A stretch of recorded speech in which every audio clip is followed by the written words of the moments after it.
This week on the BackTable Podcast. I do tonsil surgery different than most in that I dissolve the tonsil tissue away.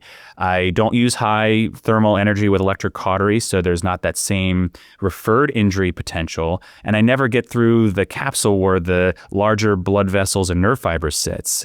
And so I do that because the recovery is much milder and much gentler for kids. And while you may be used to hearing a 2-week window of time and diet modification and really strong throat pain, I tell parents plan for about 5 days. Know that it's often less than that and rarely anything longer than that.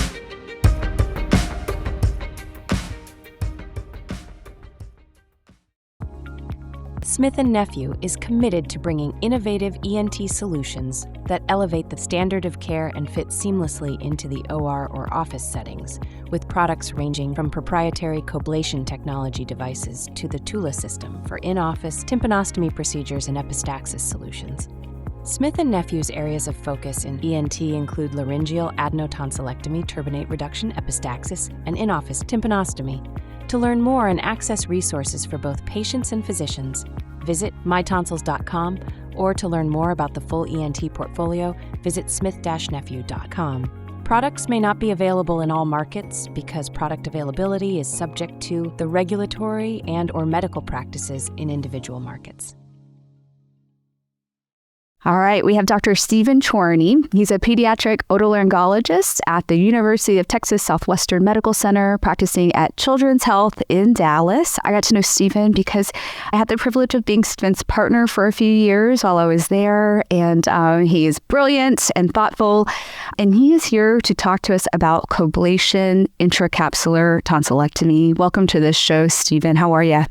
I'm doing well. Thank you, Gopi, and thank you, Ashley, for having me. I just want to start by saying what an honor it is to be here with you guys today with two colleagues and friends talking this morning. Thank you. Yeah, this is a long time coming. I remember listening to you talk about this. It's been, at least a year ago, maybe even more, and thinking, we have to get Stephen on the podcast because this is so interesting.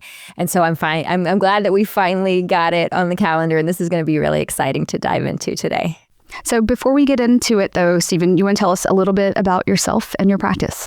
Yes. So I, as you mentioned, I'm here at UT Southwestern and Children's in Dallas, Texas. I have been here now going on my 6th year out of fellowship, which I did in Philadelphia, the Children's Hospital of Philadelphia. I focus on pediatric airway disorders and air digestive disorders in children, and that tends to be my primary clinical focus.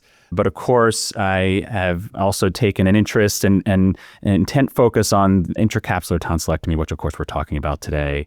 And so I've had the privilege of doing that now entirely in my practice since I've started, as I said, about 6 years ago, and really excited to get to talk to you guys about it and share my perspectives. Awesome. Okay, so why do you do intracap? Let's just start. Let's just get into it. Tell us at what point in your career, did you train? Is that just, a lot of us do things because that's the way we were trained to do it. So is it that simple, or did you find your way to this through a different path? Yeah, so during my residency training, I had very little exposure to this. And I think that correlates with the time frame with which this technique has been increasingly accepted in our field. And during my 2 years of fellowship, I had the privilege of seeing a variety of ways to do tonsil surgery, both standard extracapsular tonsillectomy as well as intracapsular, using a myriad of equipment, primarily Microdebrider and Coblation. And so during that time, as I was about to begin my career as an attending, I reflected a bit on the path I would choose for that procedure, which, there's a whole host of literature out there about analgesia regimens and perioperative management. And our specialty does a lot looking at how do we do better for these children and adults, if that's your practice, after tonsil surgery. And it was very clear to me that the children who were getting intracapsular tonsillectomy behaved very differently, both in the perioperative period as well as in the recovery period and the weeks thereafter, than the overall group of children who were getting the standard extracapsular tonsillectomy.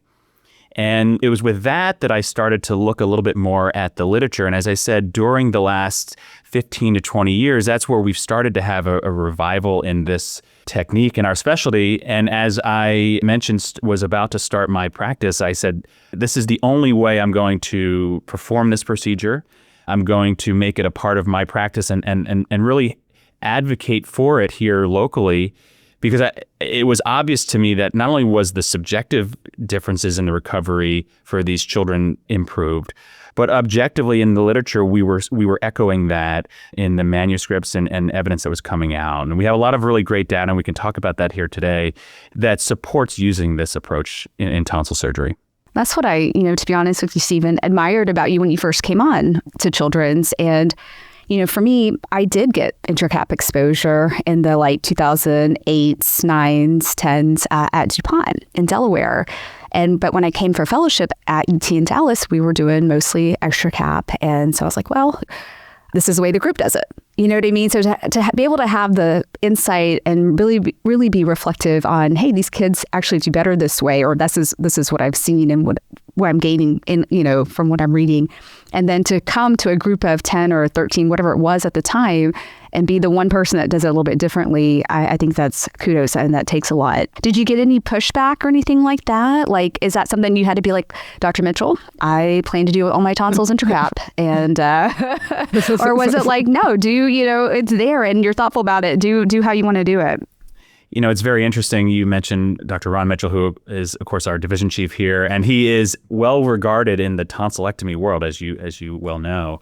And I can tell you, I was a little unsure of his response to me doing that, because as the lead author on the most recent clinical practice guidelines, they don't talk about intracapsular tonsillectomy in it. And so I thought that might reflect sort of this traditional approach to tonsil surgery, or perhaps a bias towards not offering it. And would that percolate into his annual reviews of what I was doing?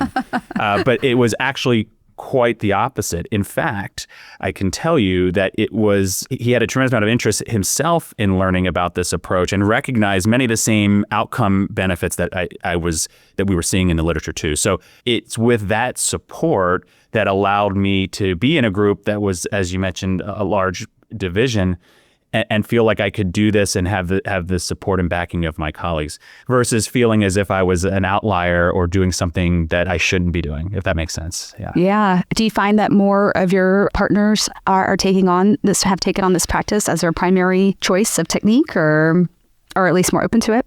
Yeah, no, absolutely. They absolutely have. And I could tell you all along, I've never been dogmatic about trying to convince people or say, oh, you're doing it the old way, or, hey, let me show you how I do it. I don't do that. I support individuals doing what feels best for them, what they feel is the most effective in their practice, what they feel is best for their patients.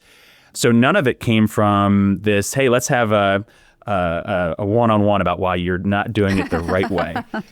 That being said, as time has gone on and they've seen, again, many of the same things I mentioned early on that I was seeing during my fellowship training from the patients that I've been offering this procedure for, that's been a real opportunity for them to reflect on their approaches and to start to incorporate it into their practice. So to that question, yeah, absolutely. And I actually think that's extending into the community too, to those maybe not in my particular group, but that are in the region seeing and hearing about these benefits too.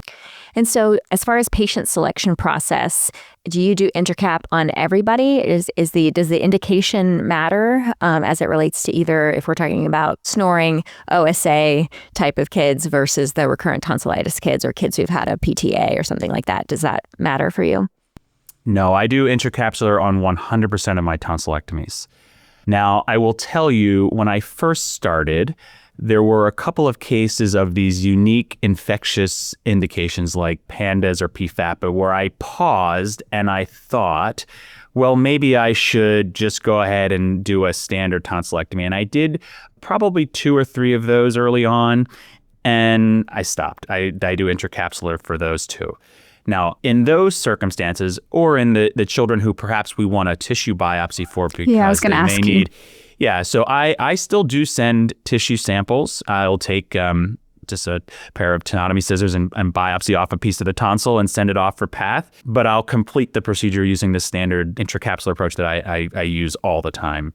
And Ashley, to your question, I don't adjust it for infectious indications. And we could talk a bit more about this as well, too. I know it's been well described, of course, on sleep disordered breathing and obstructive sleep apnea. And there's this trepidation, I would say is probably a good way to describe it, amongst doing it in the infectious indications. But no, I do that approach for all of them. And so other than adjusting, perhaps maybe taking a biopsy in some of these unique cases, the approach is the same. So PTLD, you take a biopsy with your scissors, Intracap, PFAPA, PANDAS, history of recurrent PTA.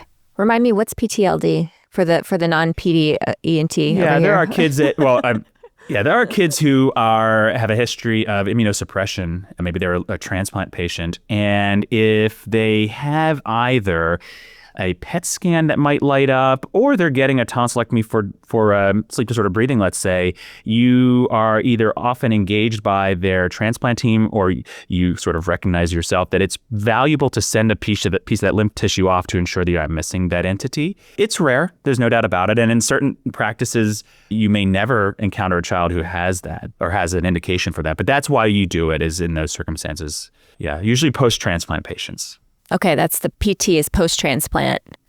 Yes. Lymphoproliferative disease. Yep. Sorry to get into the weeds on that one. I just I don't. Well, that's helpful. Know what that is.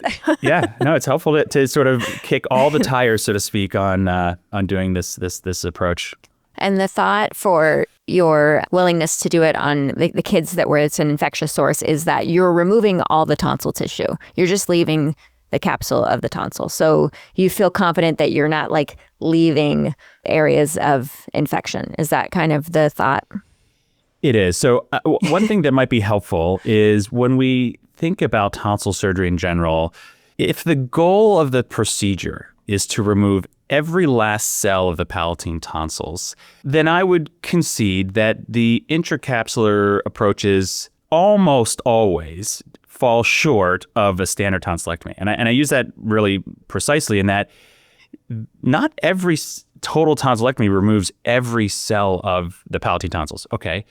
But if that was the goal, I would agree that the intracapsular approach is, no matter how meticulous of a job, and we'll share a video later this morning of a job you do, there'll always be perhaps maybe a cell or two maybe left behind.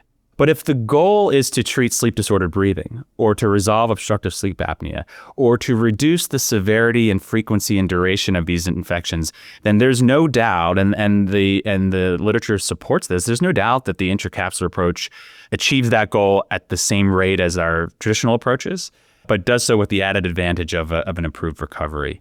And so that's why I feel so comfortable offering this for the infectious indications. And by the way, there is still residual Waldauer ring tissue left behind no matter what approach you do. And so if you have a child who comes back to you after a standard tonsillectomy with a strep infection, that's not unheard of. In fact, that happens. And so that evidence of rates of recurrent tonsillectomy after intracap in the literature is by and large equal to the rates that we're seeing in the standard tonsillectomy. So those are the both subjective experiential data as well as the objective literature data that I'm using to feel very confident, Ashley, in offering that to them.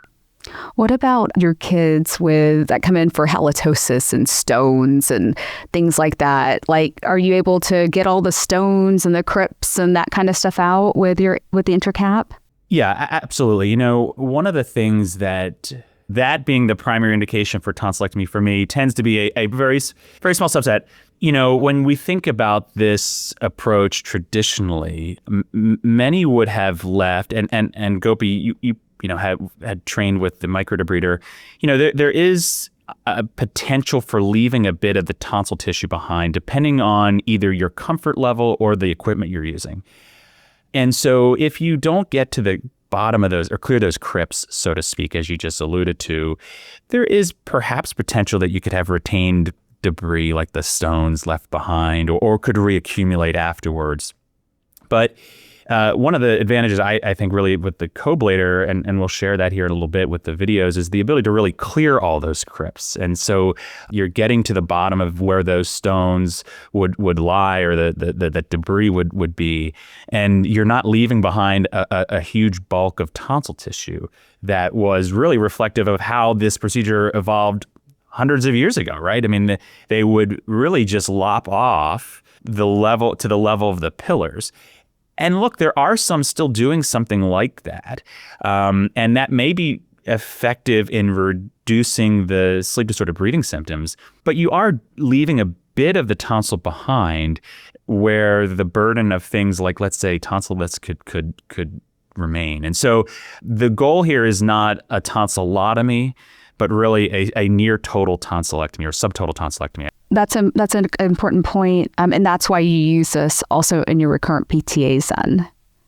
Exactly. Again, Okay. If you were to say to me, only remove down to the level of the pillars or something along that line, I would say, well, as you know, there is still a bit more to go with the tonsil. And so Right. I don't do that. I'm certain to get rid of all or nearly all of the tonsil tissue with this approach. Yeah.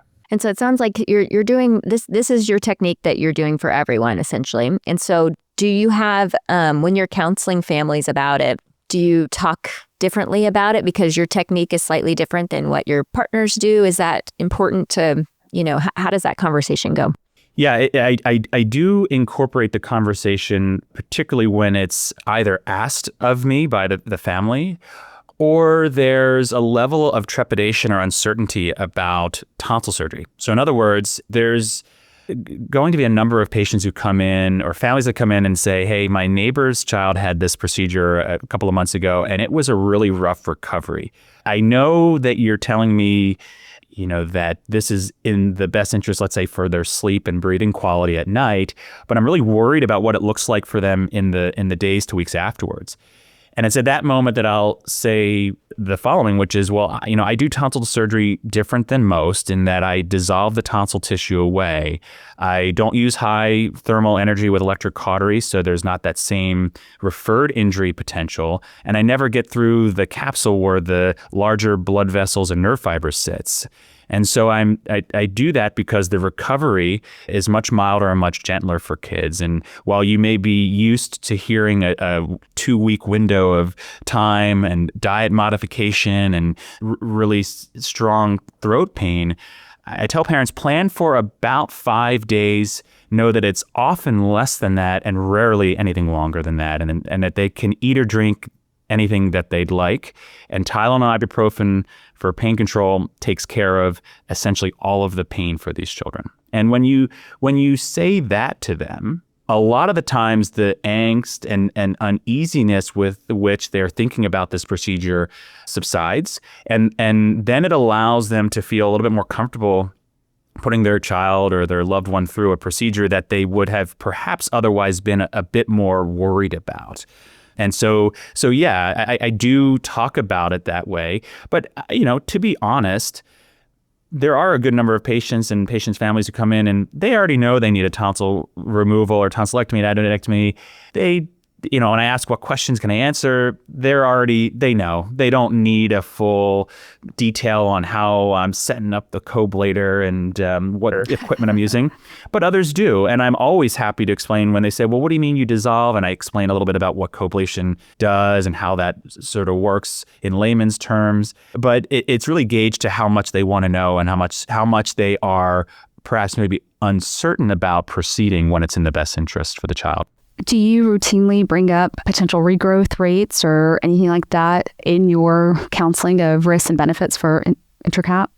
Because for total or traditional, I never did really, except I would talk about adenoid regrowth, but not tonsil regrowth for traditional or total tonsillectomy. But yeah, I mean, I think there are a couple of times where conversations when parents say, well, what's the downside to it, right? If they really try to pressure me on it, and I'll say, well, there have been some data in the literature that suggests that the rate of either regrowth or perhaps continued growth of the tonsil tissue is a little bit is higher in the intracapsular groups. But the objectives of improved breathing, reduced apnea-hypopnea index, improved OSA 18 scores, reduced frequencies of tonsil infections, all of that meets the same level of outcome that you would see in the standard tonsillectomy. So when it comes to what meaning does it have, it's almost none should that happen. And I will tell you, I don't see every child back, right? That's not really part of the workflow for many otolaryngologists. But when I do, let's say for ear tube examination a few months thereafter, I always look in the back of the mouth because I'm always curious about this regrowth question. And I'll see one of two things. I'll either see two very normal looking tonsillar pillars with absolutely not a drop of tonsil tissue as if there was never tonsil there. Or in really infrequent circumstances, I'll see like 0.25 tonsils or 0.5 tonsils. I have not had any tonsil come back where it was a 3 or 4 plus and then they come back a year or whatever later and they say, oh, it's back again. That doesn't happen. And I can tell you in my nearly 1,400 of these cases, I've only taken one kid back. And the reason I did was because I needed another set of ear tubes. And I said, okay. And the child was still snoring. And I looked in there and they had 0.5, maybe just about a 1 plus tonsil, much smaller than they were before. And when I got in there, I was so disappointed in how little tonsil tissue there was. I just coagged the surface of it. So I'm telling you that because it's not like I've got this cadre of children lining up down the road waiting for me to revise their tonsil surgery. And so to your point, Gopi, when we're talking to families about what the potential risk benefits are, it's hard for me to have a detailed conversation about something that's happened so infrequently that I would be almost dishonest in saying, well, that could happen. Well, it might, but I don't see that in the way, and we'll show the videos, in the way we do this here with this approach.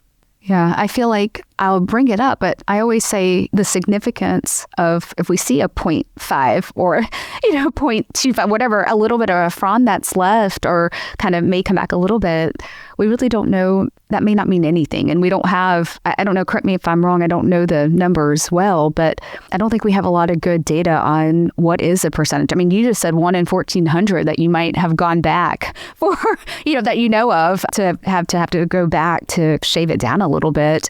And it sounds like even that was kind of like maybe not insignificant, only because we're going back to the OR anyways type of thing. So yeah, I regretted it almost in some ways, in a good way, right? Like right. I didn't say that this was it could, and I think what that reflects is if you have a child with persistent sleep disordered breathing or even persistent sleep apnea after tonsillectomy, right? That's a whole well-recognized group of children.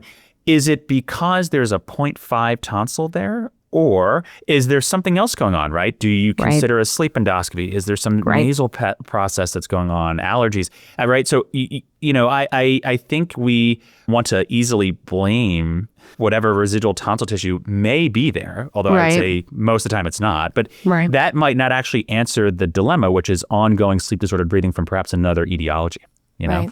And because it's so hard to figure out another etiology, I feel like some physicians may be like, if I remove the entire tonsil, that takes it off the table. Yeah, we've and if there's this little nubbin that maybe grew back, then now their sleep doctor is like, oh, you've got, you still have sleep apnea, and I see a little tonsil tissue there. You need to go back to the ENT and get a revision, and the whole that kind of push pull of completely taking that off the table. But it sounds like, if you've only seen 1 in 1,400, I'm like, done. I got my stat. Well, and even if it's teeny tiny regrowth, you could have that conversation of, hey, I don't think this is what's causing the problem. This is, we see a lot of kids come back to us with the persistent OSA and get an X-ray of the adenoids, right? See if it's residual adenoid regrowth. And I would just pause there and say, how often are we doing that adenoid revision and saying to ourselves, there's something else going on here, right? Right. It always feels so. So now, is it easy to blame that small little adenoid tissue there? Well, sure, it's something to do, right? But I think what we're referring to is it's hard to manage post-tonsillectomy persistent sleep apnea. Yeah. It's tricky. And it may be that there aren't great surgical options. And I don't think going back and revising a very small amount of residual tonsil tissue is going to be as fruitful in that group as it is the small residual adenoid tissue that we sometimes are asked to address too. Tell us a little bit about your experience with post-op bleeding. What is your post-op bleeding rate with Intracap? I feel like with totals, we quote about 2 to 4%, 3%. It's kind of variable, but what do you usually find in your patients in the 1,400? Yeah, so I just looked at it yesterday just to get a fresh number. So it's just about 0.5%. Now, wow. So a couple of things about it. First off, there is nothing in our world that is 100% and 0%. So if anyone tells you that it's 0%, I would counter and say we don't live in a world where that's reality. So, but you can get pretty close with this approach. And a couple of things about the bleeds. The bleeding tends to be much different. In other words, if we lived in a world where everyone did some variant of an intracapsular tonsillectomy, you would still have tonsil bleeds that would come in during your calls, but the volume of bleeding, the type of bleeding would be much more mild and much more manageable, where you could say, rather than coming in at 2:00 in the morning, you could address it in a timely manner when it was safe to do so. You could observe them or manage them a bit more conservatively. And that's been the experience for the few that I've had, is that they've been, by and large, small, modest, slow, unsure areas, mostly near the pillars or maybe a small portion of where the tonsil was previously. But they weren't these emergency, almost life-threatening events, if that makes sense. And I think that's really where the literature sometimes struggles to find big differences statistically in bleeds, because we overall do a pretty good job. But I think one of the things we should think a little bit more about is the qualitative difference in the bleed, and that they're not having this moment in their lives, which can be really traumatic and also can be exceptionally high risk for them. So that's been sort of my experience with it. And by the way, I also don't stop things like aspirin. I've done them on kids who are on Coumadin that I don't stop them for. And so actually one or two of them have been kids that are cardiac patients who I don't stop their antiplatelet or anticoagulant medications. So I tend to be a bit more cavalier on that, because I tend to defer to our cardiology colleagues. But that being said, even the ones that weren't in that group, the bleeds that I have had, though rare, have been very modest, slow. They were managed sort of conservatively, maybe in the ER for a little bit, and they weren't this catastrophic, we have to go right away, if that makes sense. Yeah.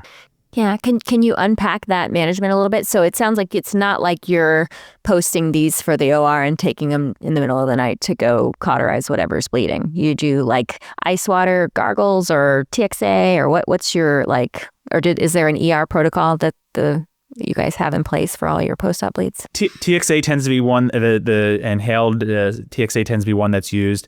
I mean, look, I have no worry that whatever they're trying to do is in the best interest of trying to stop the bleeding. But if it's a vigorous bleed, as you guys know, all the ice water chips and TXA is probably not going to get to the bottom of where that vessel or that area is coming from. And so that's where taking to the OR makes sense. But to that question, actually, I think you're able to be a bit more conservative when it's an intracapsular and say tonsil bleed, and say, can we monitor them maybe a little bit in the ER or on the floor before we rush them off to take them to the OR for cautery? And again, not that you can't do that, meaning taking them to the OR, but I think there's an importance about something that needs to go within the next 30 to 60 minutes. The impact on risk to the child, the need for anesthesia that's maybe in the middle of the night, or teams that maybe not used to setting up that case. So again, back to that world where everything was intracapsular, you'd have tonsil bleeds, but you'd be able to manage them maybe a bit more safely and in a timely manner that didn't have to require you coming in when it was perhaps a bit more tenuous, if that made sense. Because it's just kind of like a slow oozing, and it's not like arterial pumper or something. I mean, obviously no absolutes, but in general, I guess what does a post-op bleed look like in an intracap kid? Yeah, because there are vessels within the tonsil, right? So but the caliber of those vessels are so much smaller. So let's say that the bleeding is coming from maybe a small area where there's perhaps a bit of tonsil left behind, which, by the way, I think sometimes is why that happens.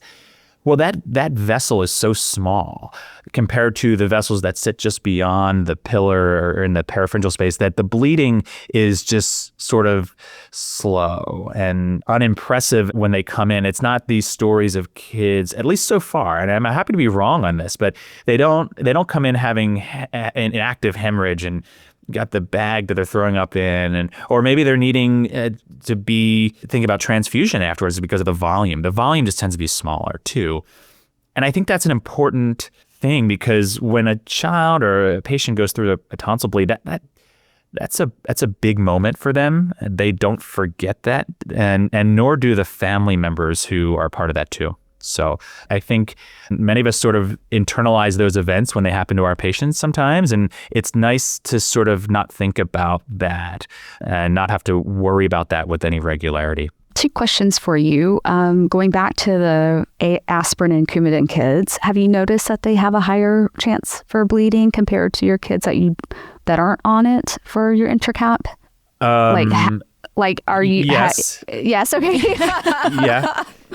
And as I said, that has been a source of a couple of the ones I've had. Okay. Or at least I believe it has been a source but not significant enough to have cards or whoever stop the anticoagulation. Yeah, so I tend aspirin for sure. I don't have an issue with them continuing it as they normally do. When they are on things, let's say like Coumadin or these other like Plavix, for example, or there's other medications, I will ask the cardiologist, like, what sort of time frame would you be comfortable with? Could we get a few days afterwards before restarting it? And if there's not a really undue burden on their cardiac history, from a cardiac history, I will probably acquiesce and say, hey, let's hold that for a couple of days if we can. But let's say it's a child who the risk you can't, right? And so here's another reason to have this approach in your armamentarium, because it allows you to feel as best as you can about that in a child who that risk is too high to stop, if that makes sense. Yeah. And for the kids you do have to take back, are you using suction bovie at that point in the OR on a bleed, or do you just ask for your coblator and you're coblating? How do you manage those patients in the OR? I manage both the standard tonsillectomy and the Intracap the same. I use suction bovie, but I do find that I'm always wanting to use the coag setting on the Coblator, because I think it does a much nicer job than the char that you often get with the suction bovie. I think really what it comes down to is that if it's a vigorous bleed, then the volume that you can suction away with the Coblator tends to be a little bit less than you can with the suction bovie. The caliber of that lumen is a little bit tighter, let's say. And so the reason I use suction bovie on, let's say, any tonsil bleed that I'm taking back, whether it's mine or anyone's, is I just want to be able to control the volume of bleeding that may be coming along. But that's not rooted in any like hard evidence. In fact, there probably could be a number of them that I could easily manage with a Coblator. That being said, I just tend to reach for the suction bovie primarily because I want to make sure that if there is vigorous bleeding, I'm able to suction that away pretty quickly and get to where it's coming from, if that makes sense. Yeah. And for bleeding, your bleeding rate is about 0.5%, we said. But is that also your take back rate, or are you only taking a percentage of those back to the OR to control bleeding? You know what I mean? It sounded like some of them maybe are able to be controlled with conservative measures, monitoring and stops. That's the take back rate. There might be a couple of more that came in through the ER. Not many more, by the way. It's not like there's 5% sitting out there. No, it's probably maybe a couple of more that came in. Because I think depending on the practice pattern or the practice you're in, we are willing to take them back, I guess, is what I'm trying to allude to. That if they come in with a bleed and there's a clot or it's a clear-cut story, we're more often than not probably taking them back. But to your question, that rate is based on the number that went to the operating room. So let's talk about pain. It sounds like a lot less pain. You mentioned you tell parents, maybe 5 days. What's your protocol as far as, like, it sounds like you said they can eat whatever they want, Tylenol, Motrin, anything else notable as it relates to pain? Yeah, I mean, I will tell parents to be a little bit regular over the first couple of days if they can, stay ahead of it. So even if they are looking very well, it might be worthwhile still giving them that next dose of Tylenol or ibuprofen. But then after a few days, especially if their pain is doing well, you can start to space it out a little bit more. I can count on about one hand the number of times I've needed to give anything more than Tylenol and ibuprofen, and that has usually been a liquid steroid, which I know has been looked at as a good alternative for some of these kids, but I don't use that as a matter of routine. But that if I get a call, rare, but if I get a call and they're asking for something more, or they feel like they need a little bit additional, that's where I'll go with it, and maybe a dose or two of that. But that, again, that has been so infrequent for me that I don't utilize that as like a routine prescription for the families. To your point about the diet, yeah, I tell them they could eat or drink anything they'd like. I tell them start with cooler, softer items, see where they're at, but they can advance beyond that whenever they're ready. And I'll give an example. Yesterday, as I said, I did a couple. There was a child who was eating chicken nuggets and mac and cheese that afternoon, right? And so that's pretty common, hearing them eat like regular food. And we chuckle about it in some ways, but we take care of kids who, if you tell the family that they have to be on a soft, bland, liquid sort of alternative diet for a week or two, that's just not going to happen for them. Or they may already be perhaps sensitive to oral intake, let's say children with developmental delay, and now you're setting them back even further. We all have sort of memories of kids and maybe care for kids who that tends to be a real challenge for them in the days and week or so after tonsil surgery. And so to tell the family, whatever it is your son or daughter would love to eat or drink, I'm fine with that. Really, again, goes back to this sort of feeling relieved and comforted with the recovery plan and the management in the days to weeks afterwards for some of these families. Was that something that you always did, the diet piece of it? Is that something, when did you, because I feel like that was such a big thing in residency. Like even when there would be a bleed, we'd be like, oh, what did you eat? You had Doritos. You didn't stick to the diet, did you? That's why you had a bleed. You blame it on the chips. You ate something crunchy. Yeah, if I thought like a pretzel crossing the tonsillar fossa was the reason these tonsil bleeds happen, I honestly, I don't buy it. I don't think that that's the reason. What I do think, though, is that kids who maybe aren't swallowing that much, maybe either they are in just their pain is not well controlled, or they're having a lot of pain, or they're just not wanting to eat or drink. It seems to me that the lack of motion of the musculature in that area plays a role in that. And so, again, back to the idea of limiting or restricting or getting an alternative diet for them. I would much rather them just be swallowing whatever it is, whether it's a Dorito or pudding. It doesn't matter to me. I want them to be eating. And again, I think that helps move the musculature and prevents sort of this stasis in that area, is my unscientific approach. I don't know if you guys have seen something like that too, but it seems like when they're not swallowing, that tends to sort of be a precursor. Yeah, I always tell families the most important thing is hydrate. So keep them drinking, and the more they swallow, the better they're going to feel. And it's kind of like you had a hard workout or something that morning, the next morning, it hurts to go up and down the stairs, but by the end of the day, because you've been moving and walking, you can go up and down the stairs easier. And so it's the same thing. So I think that plays a role too. All right, let's get into some technique. Poor Ashley, because I've been calling her. I'm like, okay, I'm trying to figure out my intracap technique. In residency, I use the Microdebrider. That's what I train with. So I'm like, okay, I'm going to find that little fibrosy layer. That's why I know when I saw it, but it bleeds and it drives me crazy. I was really comfortable with the Coblator, with the old machine, but now there's this new werewolf in town, and there's water droplets and, high, medium, low, and I don't know what all this stuff means, and the wand's a little bit different. And before we kind of get into those nuts and bolts, I think the big question on the table is, how do you know when you've gone far enough laterally? I feel like I still probably leave a little rind behind, a carpet of tonsil tissue, but it sounds like you really get up to that fibrosy capsule layer or whatever.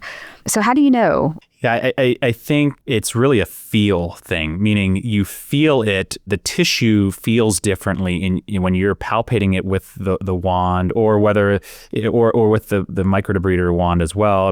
It feels different. Tonsil tissue feels different than where you're at there. And so that's sort of the quick way to answer it.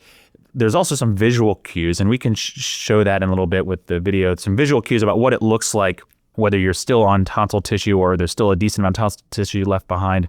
or you're right onto the capsule there.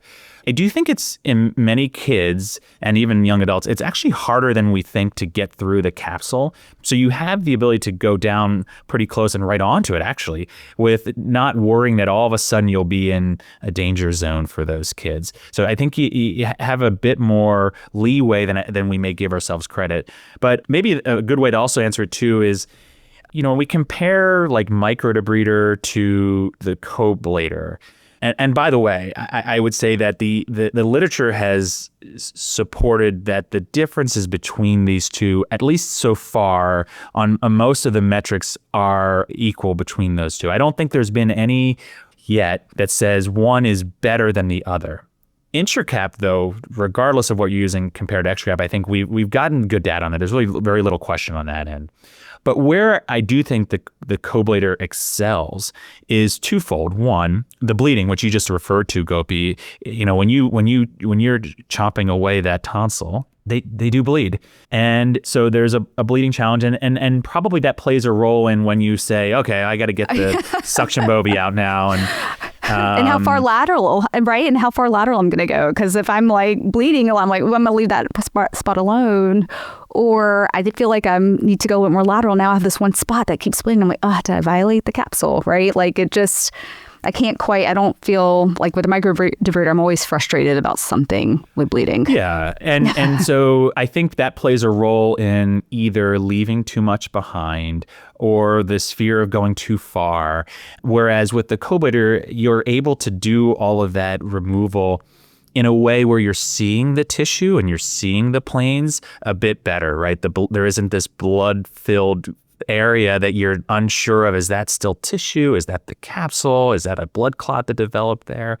And that's why I think the Coblator is so well suited for that, is it allows you to do it and to see the planes and to see the tissue without worrying that you've maybe gotten into a place that you shouldn't be. So again, to summarize, I do think it's a feel thing for sure. There's a qualitative appearance to it. And then I do think with equipment, there are some advantages or perhaps disadvantages with the microdebrider that makes it a little bit harder for you to see that. But that being said, again, as I said, doing an intracapsular tonsillectomy with a microdebrider is still going to give you great outcomes compared to a standard approach. And we have not proven that a Coblator excels beyond that. I'm just giving you sort of the reasons I've selected that piece of equipment and why I do think it does have an advantage over the microdebrider. And the wand, because when I first heard of Intracap with Coblation, I kind of just assumed that it was the same wand and you were just kind of turning it over and dissolving tonsil tissue away, but it's a different wand, right? You have like a special Intracap wand, or can you use the same wand you've always been using? Yeah, so there are a variety of Coblator wands that have been described in the literature for use for intracapsular tonsillectomy, and all of them have an area of disadvantage, whether that's the plugging of the port that suctions up the tissue or the water in the tissue, or the surface area of the piece of the device that's creating the coblation field. So they all have a variety of challenges with it. But yes, as Gopi alluded to, there is a more recent wand, this Halo wand, that allows not only for you to clear the tissue a bit easier, but you also can bend the wand nicely, which is very nice for the adenoids, which has always historically been a challenge to bend these Coblator wands. It still operates on the same approach, which is to create these ions off of saline. So that's similar regardless of whichever wand you're using, but a lot of it comes down to how it's able to clear the tissue, primarily not getting plugged and clogged, which has always been sort of a challenge with these wands when it comes to intracapsular tonsillectomy. So that's a long-winded answer to say that it's the same, except the way that the wand is designed allow maybe more clearance of the tissue than others. If someone wanted, if someone's listening to this thinking like, okay, I want to start doing this, like the thought of like, okay, we've got Coblator wands on the shelf. I'll just grab, I guess making the point, is it going to be a lot easier for me to adopt this technique if I'm using the right wand and if I know how to set it up? It's more than just the wand because the machines are different. So on the old Coblator machine, and Stephen, correct me if I'm wrong, we were using like the adenoid Procise and like the XP whatevers, and that was a plug and play. And you just plugged it in, and I don't know if the settings were different or not, but for 7 and 3 is what we were at least. Now the Halo is with a different machine, so you do have to know what machine your hospital has, and then the settings are not just a plug and play, there's choices, and maybe you can go into those differences a little bit better for us, Stephen. This has been a really big point of contention for Gopi. Yes. I don't know the settings. I don't know this new machine. Like what? There's That's so been many the options. rate limiting step. It's such a rate. I'm like, Ash, there's like water droplets. There's different high, medium, low. I don't know. Like how do people demystify this for us, Yes, Stephen? please. We need you. Yes, with the Halo wand comes with it a different box with which you plug that in. It's actually called the Werewolf box, and it no longer utilizes these numbers 7-4, 7-3, Right. what have you, for the ablate and coag settings. Rather, it's low, medium, or high for the ablate, and there's some pluses and minuses in there. So you have a couple of qualitative levels, and then there's some qualitative levels when it comes to the coag, 1, 2, or 3. And then you're referring to the water droplet flow rate, which is nice because sometimes it's nice to have a little bit more water flow. Now, I will tell you, I do the same setting for every single one. I don't even really change anything anymore, which is I put the settings on high for both coag and ablate, and I leave the water right in the middle at 3. I don't get into the weeds of the changing of it because, well, one, I do enough of them that I feel very comfortable at that setting.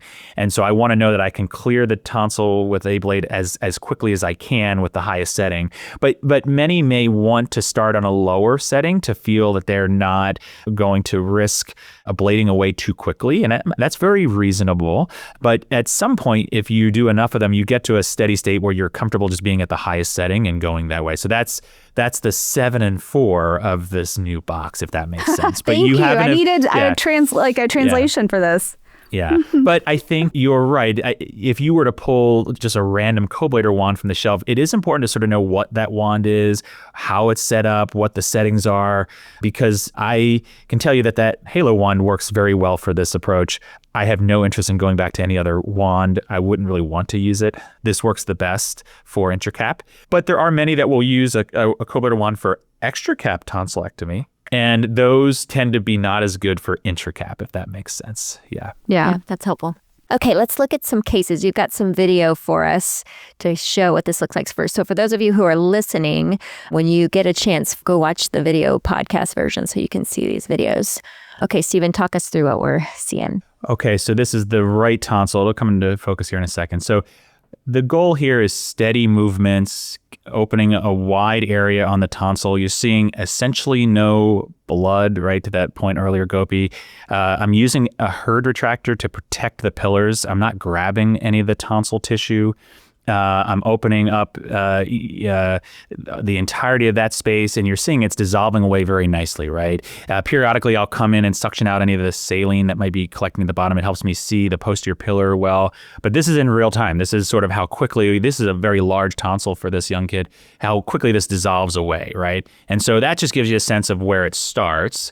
And I think really where people want to look at is, what does it look like at the end? And so this is a clip here of what it looks like at the very end, getting to that capsule. And as I said, it's a feel thing, which you can't see in the video, but there's a color change. It's got a little bit more of an ashen color, maybe a caramel color at certain points too. But there's essentially no tonsil tissue. I'm going over with coag there to remove any residual portion of it. But as I remove my herd, you'll see that it's almost as if was never any tonsil tissue there. It's not like there's lopped off tissue still remaining in there. You'll see it here in just a second. So every last bit's going away there. There's really, again, very little blood loss. And now you can see how, that cavity looks like as if there was never any tonsil there.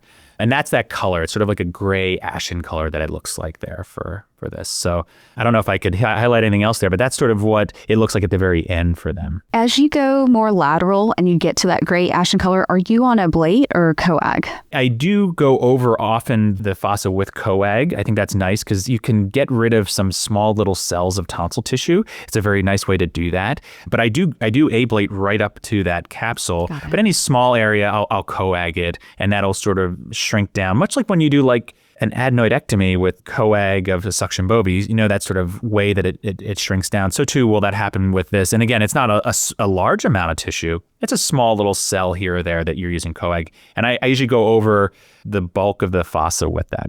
And you teach residents, you're at a teaching institution. So what are, for people who are learning how to do this technique, what are the kind of the common pitfalls as far as, what you see? Yeah, so the way I do it with residents, especially residents who have not done this approach, is I start by saying, okay, I want you to start, after of course seeing me do one or two of them, I want you to start by getting down to the level of the tonsillar pillars. Get used to using this machine, protecting the pillars to make sure we're not getting any scarring, because oropharyngeal or hyperpharyngeal stenosis, nasopharyngeal stenosis is a real challenge. So really protecting those pillars and the posterior pharyngeal wall is important.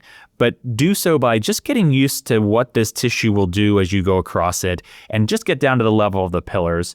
And then I'll come in at the end and I'll get that final part, right? So we're still doing the same procedure at the level of the capsule, but we're allowing trainees or first-time surgeons of this approach to get used to what the tissue is doing. And then as time goes on, as cases increase, they can be a bit more aggressive about getting closer and closer to the capsule. And again, I'm still there making sure that we're doing the right procedure and they're leaving too much tonsil behind, but it allows them to do it in a way that's controlled. The pitfalls primarily, as I said, are injuring structures we don't want to injure, which are the pillars, the posterior pharyngeal wall. Those tend to be the ones where, look, if that happens, most of the time that they heal well, but if you're really aggressive or you're getting off track, you can have a scenario where you get really challenging scarring for these kids that is a difficult entity to resolve, if that makes sense. So protecting the pillars at all costs, which I actually think helps with the recovery for these kids. And it helps with the natural anatomical configuration of the oropharynx when you look at their mouth months to years down the road. And I think it helps with voice resonance components too, right? We're not taking out the anterior pillar that is many times a part of the sort of traditional tonsil procedure. So that's sort of the way I approach it, because you're right, I do this procedure often with residents and even junior residents, but over time and doing more of these cases, they get more and more comfortable and are able to do the whole thing. Yeah. Talk to me a little bit. You said that when you're done or you're approaching the capsule when it's like a caramel or a gray ashen color, what are signs that you violated the capsule? Are you going to see a hole? Am I going to get a bunch of bleeding all of a sudden? Am I going to see muscle? Yes, all three. That can happen. And then usually what I would do is just coag that area. I may even come down on the coag to maybe not be as aggressive on the machine, because I don't want a referred field of coagulation near larger vessels, right? Because you can have some, no matter what you're using, injury to the vessels referred from thermal injury if you're in the parapharyngeal space. But no, I'll just coag it, and I'll just, I have not needed to put any sutures in. I mean, again, I haven't had issues like that, but there are, especially the older kids, there can be certain sort of like defects in the capsule a little bit, or sort of a little bit uneven in different places. And you may see a bit more, let's say, looks like muscle to you. And that may be because that's what that is. I would just coag it, and that has been more than enough for that. Yeah. Is it more common for someone to leave tonsil behind and not get down to the capsule enough, or is it more common to blow through the capsule? Because I feel like that's kind of, as you're getting, as you go lateral and you're getting to that point, it's like, okay, like I don't want to blow through it, but I don't want to leave him behind. So yeah, what are you more likely to do? You are more likely, especially early on, to leave more behind. And there have been a couple of papers from England on this very topic, which actually have looked at what were the revision rates as time went on for a surgeon or group of surgeons that were using either Intracap with Microdebrider or with a Coblator. And as every year went by, that rate went down. And that goes back to this getting a little bit more comfortable with how much or how close to be to the capsule, how much tonsil tissue to be removing. And so early on, you are more likely than not to leave a bit more behind. And that's okay. That still gives them a very good outcome. But those might be the kids you look in their mouths at their ear tube check a couple of months down the road and see like a 0.5 tonsil in, right? But as time goes on, you're going to be much more likely to get right down onto that capsule or leave very little behind. Do you find any ergonomical or technical challenges with the Coblation wands, like the Halo or the other wands, when it comes to young children or children with craniofacial abnormalities or children with trisomy 21, for example? Anything in terms of spacing and, difficulties in visualization or anything like that with this technique that may be different from regular traditional tonsillectomy? By and large, no. I would say the one thing that you're always a little bit mindful of is injuring the undersurface of the soft palate with the Coblator wand, especially if there's a contraction of the muscle or if perhaps the nasopharynx is a bit narrowed or tight. And so you just have to be mindful that you lift up on the catheter, the red rubber catheter that you're using to suspend the soft palate as well as you can so that you're not inadvertently injuring that area. But is that a common problem? No. But to your question, Gopi, in some kids where the anatomy may be a little bit tricky, that could be a challenge, but that may be a challenge with a suction bovie, right? Or a microdebrider. I think one of the things that's nice about the Coblator that you don't have the advantage of with the microdebrider is you still need suction bovie and electrocautery with the microdebrider. And so that's another piece of equipment that requires some FiO2 questions that come up. I don't adjust the FiO2 for something like this because there is no fire risk. And so that actually is meaningful for some kids whose physiology do not allow our anesthesiologist to reduce their FiO2. So that's another nice advantage for that in some of our more vulnerable children. Yeah, and I'm thinking about technique-wise, I will, with extracap, I'm using my right hand on the right tonsil and left hand on the left tonsil. Do you still do it that way, or is it different? Are you which hand are you using to retract the pillar, and which one are you holding the Coblator wand with? Yeah, I keep the Coblator in my right hand. I'm right-handed, and I keep the herd in my left hand. You could switch, and I know that's well recognized. I don't. I just keep it, and I do the both sides with the same one, and I think it's just because I'm so facile with that hand that But that by no means is like a requirement. You can certainly swap hands and swap which hand is holding the herd and the Coblator. I don't, but there's also plenty who don't switch their hand with the bovie either when they do it. So, but you can. You certainly can. Yeah. Cool. Stephen, congratulations on your triological thesis. It was on cost utility analysis with intracapsular technique tonsillectomy, and you were also awarded a prize for this trio. So not only was it accepted, but it was also prized because there was such an impact to our field. So congratulations on that. Sorry, I know I'm embarrassing you, but I'm just so excited. We were supposed to get together in New Orleans and celebrate. So Stephen won a prize and his flight got canceled. So I still owe you 3 drinks, and we're going to celebrate and really celebrate this together. So congratulations. But thank you. Tell us a little bit about your trio. I know it was 17 pages. I have it here. And there was tables and beautiful data and statistical backflips and words I didn't understand. And this flow chart cost analysis thing at the end, which I'm I don't even understand. But tell us a little bit about your trio, its findings, and this sort of incremental cost effectiveness. Because I think that was the main goal of the paper. Did I at least get that right? You nailed it, Gopi. When I think about the literature on intracapsular tonsillectomy, there is nothing novel about publishing a paper on your bleed rates or publishing a paper on your pain and recovery and dehydration rates.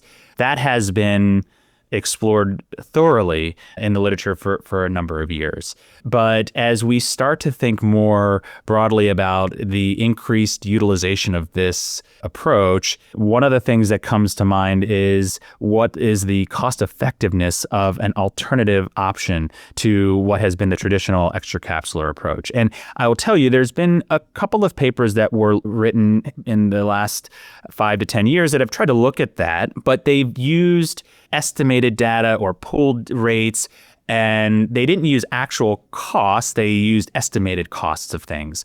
And so that leads to an analysis that perhaps is a bit less precise than actual cost data, which is what I have shared here in this thesis, that includes children who were prospectively enrolled in our tonsillectomy dashboard for 5 years. And so the goal was to say, what was the cost effectiveness of this approach to the healthcare system? Because some surgeons may say, well, you know, it is interesting. I would love to be able to utilize this approach in my practice, but I'm having a tough time in the conversations about purchasing anything more than a bovie and a suction cautery, which of course they are much cheaper in cost up front to a system or a hospital or a practice. But we do need to think a little bit more broadly about what the long-term or cost decisions have for kids when maybe they are being readmitted more often or less often, or needing to go back to the operating room more or less often for tonsil bleeding, for example. And so the cost effectiveness analysis allows us to compare two different things and to look at the outcomes between them. And so that's what I did here. I divided the children into two groups: those that had an ambulatory tonsillectomy, going to go home the same day, and those that had a tonsillectomy where they were going to be observed overnight, because the bed cost definitely changes the two there. So it's important to separate those two out. And then I looked at the children who had an intracapsular tonsillectomy and those who had a standard tonsillectomy by a variety of approaches, of which bovie tends to be the most common between the two. And I had actual cost data for each of the events, whether it was an uncomplicated tonsillectomy or a tonsillectomy that had come back and be admitted for a day or go to the operating room for a tonsil bleed control. So I have the cost for each of those two and the rates with which it happened. And then the final thing I did is I was able to use utility estimates for this term called a quality adjusted life year, right? In order to make any decision, you have to sort of say, well, what's the impact of doing an uncomplicated tonsillectomy in quality adjusted life years compared to having a tonsillectomy where you had to come back a week later for a controlled tonsil bleed? Those are two totally different things. They're not apples to apples comparison.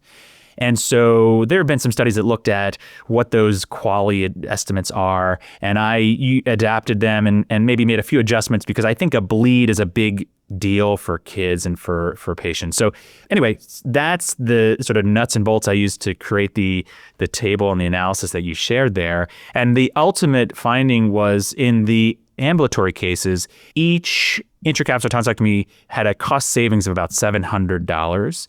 And in the observation cases, a little bit closer to $80. But when you do a cost effectiveness analysis, you look for the, whether the willingness to pay ratio. And as long as it's under $50,000 to $100,000 per quality adjusted life year, you would adopt that as a cost effective approach. And this approach had not only less cost, but the utility was also slightly better because there was less revisits for dehydration and bleeding. So it's said to dominate the standard, which is sort of a term, I know it sounds pretty aggressive, but that's the health economic term for comparing two different things. So this is useful when we start to say, well, yeah, but this piece of equipment's a little bit more expensive. This helps us frame conversations about what is the impact to a health system, which is really how I looked at this, when we maybe have a little bit of an upfront cost, which, by the way, is factored into the cost data.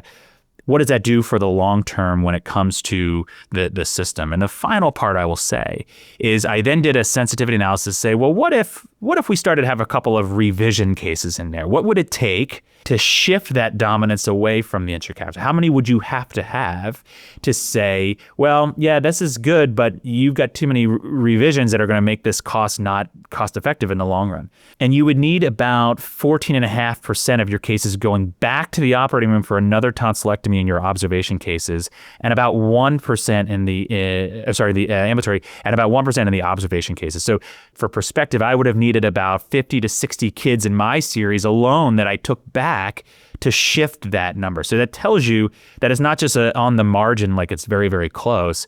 It actually takes a lot to move that number when it comes to like a revision procedure. So that's the sort of lay of the land. I know it's very technical, but in order to really answer the question, otherwise what you would do is you'd say, well, what's the most expensive and what's the least expensive? And that's the comparison. That doesn't really answer the question for you, So that's an awesome breakdown. Thank you for summarizing that in a way, a very digestible, like little info nugget.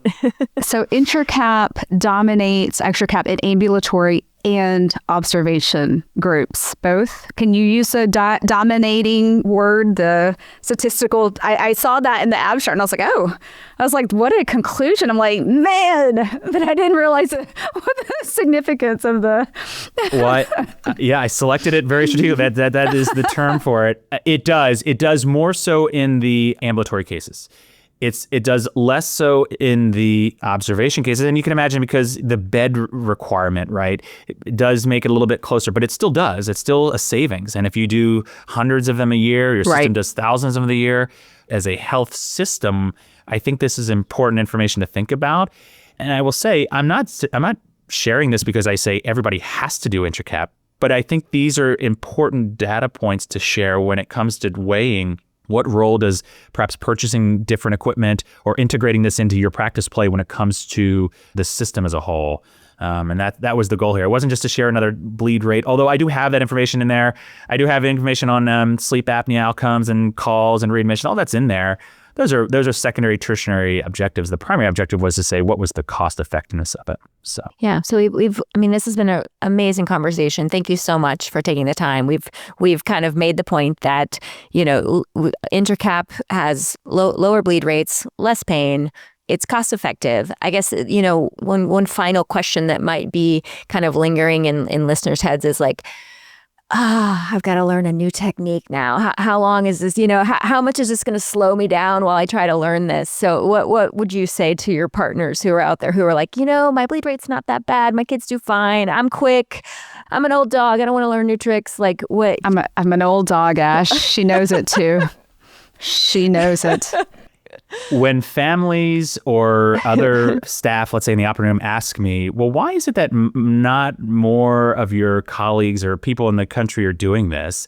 I don't say it's because they're worried about regrowth rates, or I don't say it's because they're unsure about the literature on the outcomes. I do say that I think, to your point, Ashley, here's a procedure that someone does with a well-recognized time frame to get it done, with a well-recognized set of outcomes that they've been comfortable with, rates of revision, rates of return to the ER, rates of rebleeds. And so why would they want to then take some time to learn something different? It is hard, there's no doubt. And so that, in my mind, is why we still have this as a minority when it comes to tonsil surgeries in this country, because you're asking individuals to make an adjustment in something that they do a lot of. And they will have to learn something different and take more time getting there. And so that is no doubt why I think we still have this procedure and its uptake to be a little bit on the slower side, because you're asking surgeons to change their practice when they may be very comfortable with their outcomes. So to that, I would say two things. One, if your outcomes are becoming a little bit unacceptable, or whatever that term means, you may then make the decision to say, okay, I need to do something different here. And the other thing is if you were, even if your outcomes are very good, the way to do it is perhaps maybe not to dive in right away and do all of your cases in the surgery center or wherever you're at with this, but to pick and choose a couple here and there. And I would suggest doing the ones on kids for sleep disordered breathing.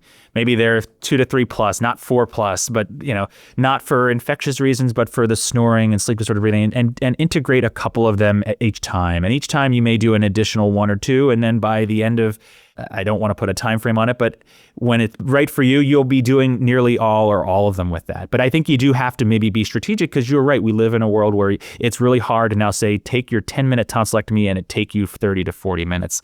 That's just going to be really hard to do. But if you can pick and choose and get that speed and cadence up, that's the best way to overcome that initial inertia, I think. I love that.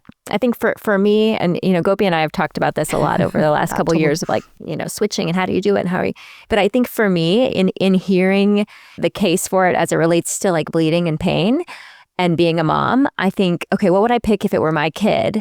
And then if I'm not doing the method that I would pick for my kid, then there's like a controversy, with my own values and morals. So that's kind of been a big impetus for me to kind of switch over. So Thank you for explaining the water droplets. Yeah, of course. It's my pleasure. that was the biggest takeaway from I was like, what are these water droplets? Oh my God. Why so many choices? Yeah. Well, to that end, actually, I will say I will have had a number of patients, of families who've come to me because they've had neighbors or friends or family members who've had this approach and say, that's what I want. And many of them come from long distances too. Or they've seen it in the operating room or the recovery room and they said, I want that. I don't know what that was, but that's what I'm looking for. And I don't market it that way, but when they ask about it, I do tell them it is a different recovery. There's no doubt about it. Yeah. So, Yeah. Cool. Awesome. This is great. Yeah. Thank you so much. Thank you, We did it. Stephen. Thank you guys. I really appreciate it. And what an honor to be here again with you guys today. Thank you.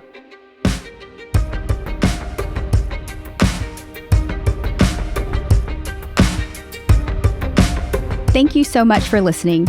If you haven't already, make sure to subscribe, rate the podcast 5 stars, and share with a friend.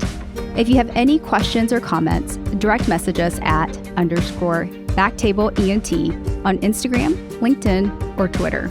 BackTable ENT is hosted by Gopi Shah And Ashley Agan. Our audio team is led by Kieran Gannon, with support from Aaron Bowles, Gabe Agrezio, and Josh Spencer. Design and digital marketing led by Brian Schmitz, with support from Taylor Spurgeon Hess. Social media and PR by Chi Ding. Administrative support provided by Judy Dela Cruz. Thanks again for listening and see you next week.